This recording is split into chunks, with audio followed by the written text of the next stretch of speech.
The night started off like any other upscale gathering. Vanessa dragged me to white tablecloths, candlelight, overpriced wine, and conversations dripping with condescension. Vanessa looked stunning, as always, draped in a designer dress I couldn't pronounce, let alone afford without thinking twice. I had no issue paying for our meals, for the Uber there, for the little luxuries that made her happy. I liked making her happy. But something about that night felt different the moment we sat down. Her friends were already a few drinks in, buzzing with the kind of energy that only came from self-assured privilege. They were the type who talked about European vacations as casually as picking up dry cleaning. I'd met them before, but tonight, they were especially bold. Maybe it was the wine. Maybe it was the fact that I didn't fit into their curated world of inherited wealth and brand name everything. Whatever it was, the jokes started early. It began with a harmless jab. One of her friends, David, asked me what I was driving these days. I answered honestly, a 2014 Honda Accord. His laughter was immediate, sharp, and loud enough to turn a few heads. Classic, he snorted. That's adorable. Vanessa, didn't you say he had that thing since college? She didn't deny it. She laughed along. Not the awkward, polite kind either. She leaned into it. Yeah, he's sentimental, she said, smiling at me like I was a stray dog doing a trick. Or maybe just stubborn. The conversation rolled on, but the jabs didn't stop. My apartment, too small. My clothes, too plain. Even my shoes became a topic. I stayed quiet, letting them talk, watching Vanessa sip her wine and smirk. She didn't defend me. She didn't redirect. At one point, one of her friends, Marissa, half-jokingly said, honestly, Nessa, you could do better. You've always been out of his league. And Vanessa? She didn't even flinch. She laughed and shrugged, saying, maybe I have a thing for fixer-uppers. That was it. Something inside me went cold. I didn't make a scene. I didn't throw my napkin or raise my voice. I just looked at her for a long second, long enough for her smile to falter slightly, like she finally realized I wasn't playing along. Then I stood up, pulled out my wallet, and tossed my card on the table. Then you'll love life without me, I said quietly. No theatrics. No drama. Just a final line to a script I was done reading. The table went silent. Vanessa blinked like she'd been slapped. One of the waiters glanced over, unsure if he should come by. I didn't wait. I turned and walked out, not bothering to look back. The air outside was crisp, sharp against my face. I didn't feel anger, not in the way most people would. I felt clarity. I'd spent 2 years trying to keep up, trying to prove that I belonged in her world when really, I never wanted to be a part of it in the first place. I took the long way home, walking a bit before calling a car. The city was buzzing, people laughing outside bars and leaning into each other under dim streetlights. It reminded me of who I used to be before I started reshaping my life around someone else's expectations. I got home, kicked off my shoes, and let the silence settle around me like a weighted blanket. I didn't expect my phone to buzz again that night, but it did. Around 1:43 a.m., just as I was getting ready to crash, a message lit up the screen. Unknown number. There's something you need to know about Vanessa. It's bad. I just stared at it for a moment. No name. No context. Just that. My chest tightened, but not out of fear, out of curiosity. A strange calm washed over me. I didn't respond. Not yet. I set the phone down and sat there in the quiet, wondering how deep this rabbit hole went. The next morning, I woke up with that strange mixture of peace and residual sting that comes after cutting something toxic out of your life. There was a dull ache in my chest, sure, but it was quiet compared to the noise I'd been living with for months. I wasn't expecting closure or clarity, not yet, but when my phone buzzed again, the name on the screen surprised me more than the message the night before. It was Jenna Caldwell, Vanessa's closest friend, practically her shadow at every event, party, and wine-soaked brunch. We'd never spoken much beyond small talk, but now she wanted to meet. No emojis, no vague hints, just, can we talk? In person. It's important. I agreed, mostly because my curiosity was louder than my pride. She picked a quiet little coffee shop in Capitol Hill, away from the usual places Vanessa liked to haunt. I arrived early, grabbed a seat in the back, and waited. When Jenna walked in, she looked different, no makeup, dressed in jeans and a hoodie, hair pulled back like she didn't care how she looked. That alone told me something was off. She wasn't here to play games.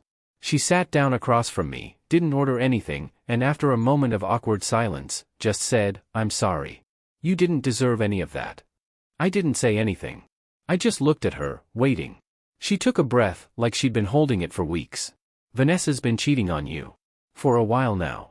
With someone she works with. His name's Eric Dawson. He's a creative director at her agency, drives a Tesla, has a penthouse near South Lake Union. Real smooth-talking type. It hit me slower than I expected. I didn't react right away. I just sat there, letting the words pass through me like wine through a broken window. Jenna kept talking. It started about 6 months ago. She met him at some launch party, and it moved fast. She's been staying at his place when she tells you she's working late. I know, because she's bragged about it in our group chats, sent pictures. Hotel bookings, too. Different names on the reservations, but she's in all the photos. I didn't know how to say anything before. I kept telling myself it wasn't my business, but last night? Watching how she treated you? Laughing at you like that? Jenna pulled her phone from her bag and handed it to me. I screenshotted everything.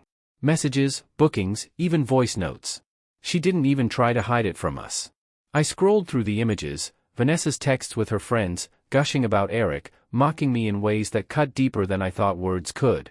Just 2 more months, one message read, then the gala's done, and I can be free of Brandon. I'm not bringing Eric to the company thing while he's still technically married. I'll do the clean break after. Another message, Brandon's like a placeholder. He looks good on paper, and my boss loves him, but God, he's so dull. Like a character from a finance app ad. There were hotel bookings, her name paired with his, different cities, overlapping with weekends she'd told me she had work trips. I kept scrolling, slower now, each screenshot peeling back another layer of the lie I'd been living in. Jenna looked down at her hands as I read. I know I'm late with this. I should have said something earlier. But Vanessa, she's ruthless. She makes you feel like stepping out of line means exile. And yeah, maybe I was a coward for staying quiet. But after what she did last night, I couldn't anymore. I finally looked up from the screen. My hands were steady. My voice, somehow, was calm. Why now? Why not tell me this 6 months ago? Jenna didn't flinch. Because back then, I thought maybe she was confused. Or maybe it would fizzle out. But it didn't. She kept stringing you along, using you like a PR shield, and she made it a joke. You weren't just someone she cheated on. You were someone she humiliated for sport. I couldn't be part of that anymore. She handed me a flash drive. Everything's on there. Just in case she tries to gaslight you. I nodded slowly, the pieces falling into place. The cold distance. The fake laughs. The way she always kept me just on the edge of her world, never fully in it. I'd ignored the signs. Or maybe I'd seen them and convinced myself they meant something else. We sat there for a few more minutes, neither of us saying much. Jenna looked like she wanted to say more, but didn't know how. Eventually, she stood up, said, I hope you burn it all down, and walked out without looking back. I stayed a while longer, just me and that flash drive on the table, thinking about how easily a person can be reduced to a placeholder in someone else's story. The silence was intentional. After Jenna handed me the flash drive and walked out of that cafe, I didn't waste a second pretending anything could be salvaged. I went home, plugged it into my laptop, and archived every message, every screenshot, every booking receipt like I was building a digital case file, not out of heartbreak, but precision. I didn't respond to Vanessa's first text. Or the second. Or the fifth. The calls started the next morning, some coming in at 6 a.m. A dozen unknown numbers followed, voicemails stacking up, most of them just quiet breathing before a rushed hang-up or her muffled voice trying to hold back panic. By the second day, the flowers started arriving. Bouquets that looked like they were picked out by a personal assistant with access to her company card. Expensive. Wasteful. Insulting. There was a handwritten note in one of them that read, "We need to talk. Please." As if I hadn't spent 2 years being talked around, talked through, and, in the end, talked about like I was disposable. I didn't answer. I wouldn't. Instead, I sat in my home office, pulled up a secure line, and made a series of calls. First to my lawyer, then to my financial advisor. I had a plan. Not revenge, something sharper. Something permanent. The thing Vanessa never knew, never even suspected, was that 6 months ago, the same month she started sneaking off with her married coworker, I closed the biggest deal of my life. My cybersecurity firm, the company I built out of my garage in my 20s with 2 used monitors and a second-hand server, had been quietly acquired by a major tech conglomerate. It wasn't splashed across Forbes or broadcasted in flashy press releases. That was intentional. The terms of the acquisition were clean, discreet, and lucrative. I walked away with more money than Vanessa could imagine, high 8 figures, most of it tucked away in layered trusts and LLCs with zero public connection to my name. I drove a used Honda not because I had to, but because I liked it. I wore off-the-rack clothes because they were comfortable. I lived modestly because I'd seen what entitlement did to people. I stayed low-key by design, because staying underestimated was my favorite kind of power. And now, that power was going to serve me in ways Vanessa couldn't begin to anticipate. My lawyer, Daniel, had everything prepped by the end of the third day.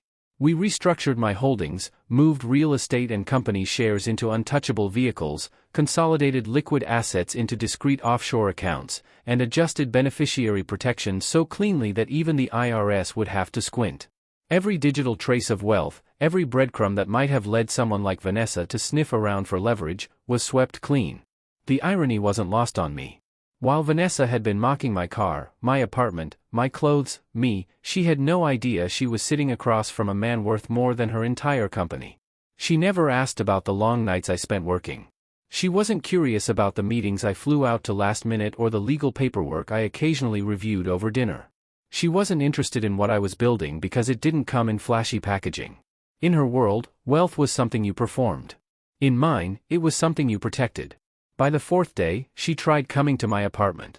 I watched her on the building's security cam, standing outside the lobby with a forced smile and sunglasses she didn't need. She buzzed my unit for 10 minutes before giving up. When she left, she messaged me, "Please, I messed up. I just want to talk." But I didn't want to talk. I wanted her to sit in the uncertainty she created. I wanted her to feel the weight of not knowing what I was going to do next. I wanted her to understand, in a language she couldn't ignore, that I wasn't the one who lost something. She was. I didn't scream. I didn't retaliate with Instagram rants or cryptic tweets. I didn't tell mutual friends. I didn't even block her. I let her messages sit unread, each one a small act of desperation bouncing off a wall of silence she helped build. There's something powerful about withholding what someone expects you to give freely, your time, your attention, your reaction. Vanessa had always relied on her ability to manipulate a situation, to twist her version of reality until it bent in her favor. But now, with nothing to latch onto, she was spiraling. And I was finally calm. Not numb. Not detached. Just clear. Focused. She thought she'd been in control. But she was never playing chess. She was playing checkers on a board she didn't even own. And I was just getting started. I didn't need to show up to the gala to make an entrance. That was the beauty of it. The real impact would never come from yelling or throwing a drink or any of the cheap theatrics people expect in these kinds of betrayals. No, this was going to be quiet at first, then loud in a way no one could ignore. Precision always trumps drama. And with Jenna's help, precision was exactly what I had. We spent days going through everything, curating, organizing, double-checking timestamps. I built a digital presentation that wasn't just meant to expose Vanessa's lies, it was designed to dismantle her professionally, socially, and personally. Every slide was a piece of evidence. Not just texts, but context. Dates. Receipts. Photos with metadata. Timelines that lined up her work trips with hotel bookings she made under fake names. Messages where she openly admitted to keeping up the image until the gala was over. There was even one where she bragged that Eric, still legally married, was going to leave his wife once Vanessa cut me loose. Jenna came through in ways I hadn't expected.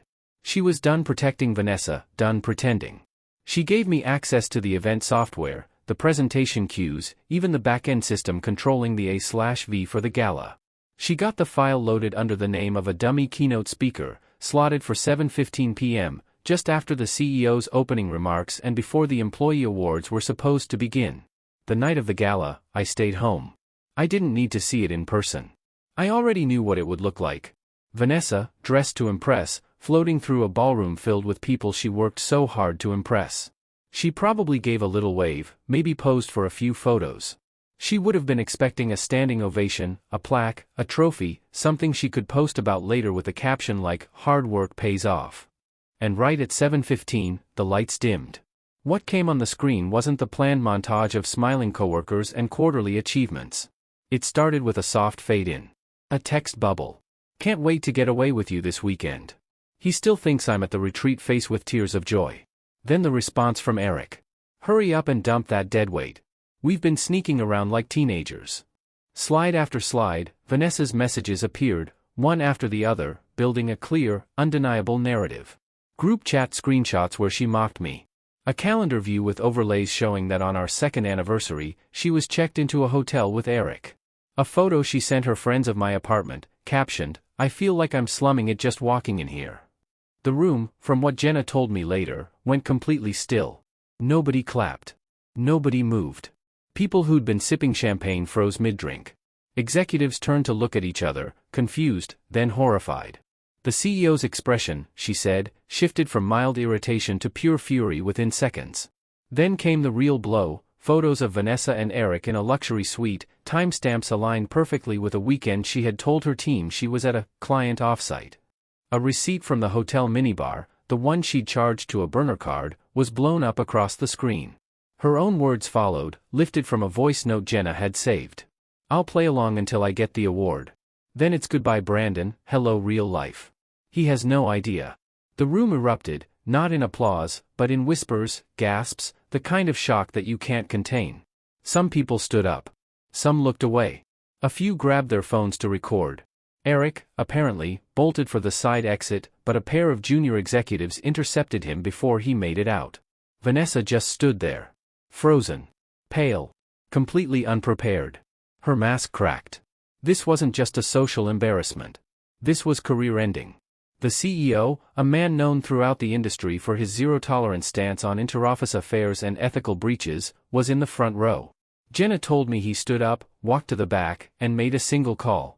Eric was on administrative leave before he even reached his car. Vanessa's award, still sitting backstage with her name engraved, never made it to her hands. The presentation ended the way I designed it to, with silence. No music. No transition. Just a black screen with one line in white font. Respect isn't something you demand. It's something you lose. That was it. The event never recovered. They tried to carry on, but the mood had shifted beyond repair. Sponsors pulled out within hours. By the next morning, the videos had leaked online.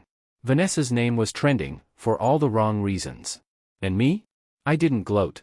I didn't post. I didn't respond to the messages that came pouring in, from coworkers of hers, from old mutual acquaintances, even from strangers who'd seen the footage and wanted to commend me. I sat in my apartment, quiet, drinking coffee in the same hoodie Vanessa used to roll her eyes at. All I felt was closure. Cold, clean, and complete. By Monday morning, the fallout had fully detonated. The video from the gala had already been clipped, captioned, dissected, and reposted across every corner of the internet. I hadn't shared it. I didn't need to. Someone in that ballroom hit record, and the rest happened organically. The whole world got to see what I'd seen for months, what Jenna confirmed, what Vanessa thought she was too clever to ever be caught doing. It wasn't just corporate gossip anymore, it was a cautionary tale, a spectacle, a public reckoning she never saw coming. At 9:17 a.m., Jenna messaged me a single sentence: "She's out." Vanessa had been fired, effective immediately. No final meeting, no polite severance handshake, no farewell emails thanking her for her time. Just a security escort out of the building with a box of her things and a pale face trying not to crumble in front of coworkers who didn't dare meet her eyes. She tried calling me again later that day. Left a voicemail. Her voice was trembling, this time not fake vulnerability, but actual panic. "Please, Brandon. I didn't mean for any of this. We need to talk." I didn't need to listen past the first few seconds. I deleted it. Eric's fate wasn't much better. The CEO didn't fire him, yet. Instead, they gutted him. He was removed from his creative director position, stripped of direct reports, and reassigned to a satellite office in rural Oregon. From penthouse views and executive lounges to a windowless cubicle in a building that didn't even have a working espresso machine. No promotion. No projects. Just exile. A slow professional death. And worse for him, the humiliation wasn't contained within company walls. His wife, now soon-to-be ex, had seen everything. She reached out to me. Not with bitterness. Not with theatrics. Just clarity. She said, "Thank you. For not just exposing him, but for doing it in a way that left no room for lies." She filed for divorce that same week, using the screenshots, the receipts, the footage. I gave her everything she asked for. Quietly. No attention. Just facts. Social media did what social media always does, it exploded. At first, there were fragments of the story, tweets about a mysterious gala meltdown, vague LinkedIn posts from industry insiders whispering about infidelity fallout at a major agency.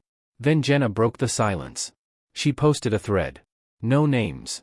Just a clear, concise account of why she helped me, why she couldn't stay quiet, and what it meant to watch someone so entitled degrade a person who never deserved it. Her words hit harder than anything I could have written myself. She wasn't angry, she was exhausted. Disgusted. Done. The post went viral. In the comments, people pieced it together. Screenshots surfaced. More videos from different angles of the gala, some blurry, some zoomed in on Vanessa's face as the presentation unfolded. Every frame was worse than the last. Her friends tried to launch a counterattack, calling it a misogynistic setup, accusing Jenna of internalized hate, suggesting that the entire thing was a revenge plot orchestrated by a bitter ex-boyfriend with too much time and money. But the internet wasn't buying it. They tried to paint Vanessa as the victim, but the evidence didn't bend. It was too clear. Too honest. People saw right through the spin. Comment sections lit up with people calling out the hypocrisy, dissecting every deflection, every fake justification. For once, the truth wasn't buried under performative outrage. It stood tall. And somewhere in the chaos, something shifted.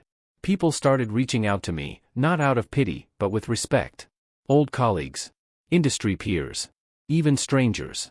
Messages that said, "I've been there." Others wrote, "You handled that with so much control." One woman said, "You made people like me feel seen." Some asked for advice. Some just said thank you. I never asked to be a symbol, but I guess that's what happens when you finally stop letting people walk over you. The irony wasn't lost on me. I was the guy who'd been mocked for driving a Honda, for wearing unbranded clothes, for not flaunting wealth that I didn't need validated. And now, without changing a single thing about myself, I was being hailed as the guy who didn't just walk away, but walked away with dignity, evidence, and a plan. What people didn't understand before, what Vanessa never understood, was that I was never trying to prove I belonged in her world. I had my own. One built from scratch, with code and caffeine and countless sleepless nights. I didn't need validation. I just wanted respect. And when I didn't get it, I didn't yell. I didn't grovel. I just left. And then I made sure they remembered why they should have thought twice before underestimating me. It was a gray afternoon, the kind where the sky hangs low and everything feels a little quieter than usual. I was home, sorting through some paperwork, the kind of mindless admin that always waits until you're too still to avoid it, when I heard the buzzer. I almost didn't check. Most people who had any business with me knew better than to show up unannounced. But I glanced at the monitor out of habit. It was her. Vanessa stood in the lobby of my building, soaked from the rain, hair plastered to her cheeks, makeup smeared in a way that told me she hadn't expected to cry as much as she had. She looked nothing like the composed, calculated woman who used to glide into restaurants in heels that cost more than my entire outfit. Her arms were crossed tightly over herself, clutching something, maybe her purse, maybe just the last scraps of her pride. She buzzed again. I could have ignored it. I should have. But I knew this was the end, and part of me wanted it in person. Not for revenge. Not even for satisfaction. Just for closure. Real, honest, face-to-face closure. So I hit the door release and waited. She came up slowly, like someone walking to their own sentencing. When I opened the door, she was already crying. "Brandon," she breathed, like saying my name alone might crack me open. I didn't speak. I just stepped aside and let her in. She hesitated, like she half expected me to slam the door in her face, but I didn't. She walked in, dripping water onto the hardwood floor, standing there like she didn't know where to put herself. I didn't offer her a towel. She didn't ask. She turned to me, trembling, eyes red and puffy. I made a mistake," she said. Her voice cracked halfway through. I was stupid. Shallow. I thought I wanted something else. Someone else. But he lied to me. He used me. He's gone now. I see it all so clearly and I know what I did to you.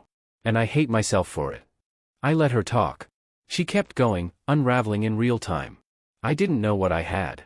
You were good to me. You never asked for anything, and I treated you like a prop. I see that now. You were real. And I threw that away for what? Some fake version of success? I don't even know who that person was anymore. I want to fix this. I want to make things right. She reached out, trying to take my hand. I didn't move. The silence between us stretched, thick with everything we never said, and everything I wasn't going to let her say now. I looked at her, really looked at her, and saw someone I used to love. Someone I would have done anything for. Someone who had held my hand in quiet moments and laughed at my jokes in louder ones. But that person was gone. Or maybe she'd never been there to begin with. Maybe I'd built her up in my mind, given her more grace than she ever earned. I spoke calmly. My voice didn't shake. You didn't make a mistake, Vanessa. She blinked, confused, trying to interrupt, but I held up a hand. You made hundreds of choices. Over and over again. You lied to me with intention. You planned things, covered your tracks, sent messages while you sat next to me on the couch. You looked me in the eye and told me you loved me, while you were sleeping with someone else. That's not a mistake. That's a pattern. She started crying harder, shoulders shaking, but I didn't soften. I don't hate you, I said. I want to be very clear about that. I don't have that kind of energy for you anymore. What I feel is pity. Because you didn't just cheat on me. You didn't just lie.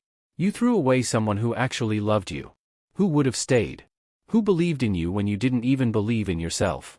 And you did it for someone who didn't respect you enough to stand beside you publicly. Who was never going to choose you. And now you're here because he's gone. She opened her mouth, probably to deny it, to say it wasn't about Eric, but I didn't give her the chance. I'm not the backup plan, Vanessa. I was the real thing. And you'll spend the rest of your life trying to replace that feeling. Not me. The version of yourself that you only ever saw reflected in how I treated you. She covered her mouth, choking on a sob, and for a moment I thought she might fall. I didn't reach out. I hope you figure yourself out, I said, and I meant it. But not with me. Then I stepped back, gently but firmly, and closed the door. There was no slam. No dramatic sound effect. Just the quiet click of a chapter ending. And I never opened it again. It's strange how 6 months can feel like a lifetime when you finally let go of the weight that was never yours to carry. I wake up most mornings to the soft glint of sunrise spilling across the Puget Sound, watching the ferries drift across the water from my balcony high above the city. The penthouse isn't loud about what it is. It doesn't scream wealth or excess. It's clean, warm, full of space and light, like breathing in clarity. I didn't buy it to prove anything to anyone. I bought it because I could. Because for the first time, I wanted to live somewhere that reflected how far I'd come, not what I was hiding. The Tesla sits in the garage 2 levels down, tucked into a corner space by the elevator. Midnight blue. All the bells and whistles. Fast, silent, efficient, everything I'd wanted in a car but never bothered to give myself. I still drive the Honda sometimes, though. Kept it, out of principle. There's a quiet satisfaction in knowing I never needed to upgrade to impress anyone. Now, when I take it out, people just assume it's a sentimental choice, and maybe it is. That car saw everything, late nights, early mornings, heartbreak. Healing. Feels wrong to let it go. Jenna and I keep in touch. What we went through bound us in a way that most friendships never touch. There's no weirdness, no unfinished tension, just mutual respect and shared history. A while back, she invited me to a small get-together at her place. Said it was low-key, no pressure. I almost didn't go, but I'm glad I did. That's where I met Maya. Maya is the kind of person who asks questions because she actually wants to know the answers. A software engineer who builds quietly and listens more than she talks. She didn't flinch when she asked what I did for work and I told her the truth, not the startup story I used to give people to keep things light, but the whole thing. The acquisition. The years of sacrifice. The reason I disappeared for days at a time into lines of code and architecture reviews. She just nodded, sipped her drink, and said, "That makes sense. You have a builder's patience." No one had ever said that to me before. We've been seeing each other ever since. No drama. No games. Just easy conversation and genuine interest. She's sharp in a way that sneaks up on you, low voice, dry wit, eyes that always seem to be working a few layers deeper than whatever's being said out loud. With Maya, I don't feel like I have to perform. I don't have to downplay what I've built or exaggerate it either. She sees me as I am, without the costume, without the assumptions. Just me. It's been healing in a way I didn't realize I needed. Meanwhile, I still hear things. Not intentionally, just from whispers that find their way to me. The industry isn't that big, and bad reputations travel fast. Vanessa's name has become one of those cautionary tales people bring up when talking about ethics and internal conduct. No firm wants to touch her now. Word is, she's bounced between a couple of freelance gigs, each shorter than the last. Burned bridges don't rebuild themselves, and hers are still smoldering. Someone told me she tried to launch some kind of lifestyle blog, probably to pivot away from corporate, but it flopped before it even started. Apparently, it's hard to build a brand around authenticity when your biggest public moment was a crash and burn spectacle watched by half your industry. Eric didn't land much better. After the divorce, fueled, in no small part, by the evidence I made sure his ex had in full, he ended up selling off a good chunk of what he owned just to cover legal fees and settlements. The penthouse is gone. So is the Tesla.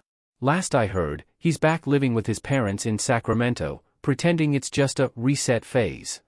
The kind of man who thought he was untouchable, reduced to figuring out whose basement has the strongest Wi-Fi.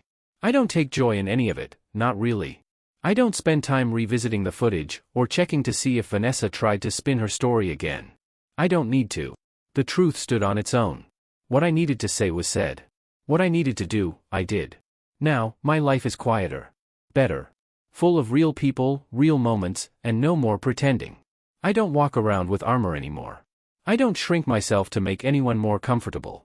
The people in my life now see me, not for the car I drive or the zeros in my bank account, but for how I show up, for them, for myself. It took a betrayal to burn down what I thought was love. But from the ashes, I built something better. Something honest. Sometimes, the deepest lessons come wrapped in pain you never asked for. When I look back on everything that happened, the dinner, the silence, the exposure, the fallout, I don't feel bitterness. There's no anger lingering in my chest, no itch to rewind or rewrite any part of it. What I feel is clarity. Clean and cold, like water after fire. Vanessa never meant to teach me anything. But she did. She thought she was leveling up. Trading in the man who loved her for someone shinier, someone louder, someone who fit the image she was trying to curate. She thought I was safe, small, temporary. The placeholder. She never stopped to ask who I really was beneath the quiet exterior and the modest clothes. She never imagined that the man sitting across from her at dinner, the one she laughed at with her friends, had already outgrown the version of success she was still chasing. She mistook humility for weakness. Silence for submission. But I was never silent because I had nothing to say. I was silent because I didn't need to speak to be sure of who I was. When the truth came out, it didn't need to be dressed up. I didn't have to twist the knife or scream to be heard. All I did was hold a mirror up to her actions and let the reflection speak for itself. She made the betrayal public long before I ever responded. Every snide joke. Every message sent behind my back. Every lie told with a smile. It was all a performance, and she assumed the audience would always cheer for her. They didn't. What surprised her, what she still probably doesn't understand, is that I didn't retaliate with cruelty. I didn't smear her name in tabloids or launch into a public character assassination. I just told the truth. I laid it bare, with precision and evidence and a steady hand. And then I walked away. That part mattered more than anything else. Because the truth, when delivered without rage or ego, cuts deeper than anything anger could ever do. Now, months later, the dust has settled. The noise has died down. She's out there, probably still telling herself some version of the story where she's the misunderstood one, the victim of a vendetta. That's fine. People will believe what they need to in order to sleep at night. But I sleep just fine. What she did forced me to stop playing small. It pushed me to protect myself, to own the work I'd built, the life I'd earned, and the values I stood by. Her betrayal didn't define me. It revealed me, to myself, more than anyone else. I don't regret how I handled it. Not a second of it. I gave her nothing more than what she gave me, truth. No slander. No dramatics. Just the simple, unembellished reality she tried so hard to hide. And if that truth burned everything she built? That wasn't my match. That was her fuel. People sometimes ask what I learned through it all. The answer is simple: the right person will never make you feel like you're not enough. They won't weaponize your kindness or mistake your loyalty for naivete. They won't measure your worth by what you wear or what you drive or how easily you can impress a room of strangers. They'll see you, in the quiet, in the struggle, in the growth. And they'll stay. The best revenge was never fire. It wasn't humiliation or spectacle or collapse. The best revenge was freedom. From her. From the shallow metrics she lived by. From the need to explain myself to people who never cared to understand. I'm free now. And I have her to thank for that.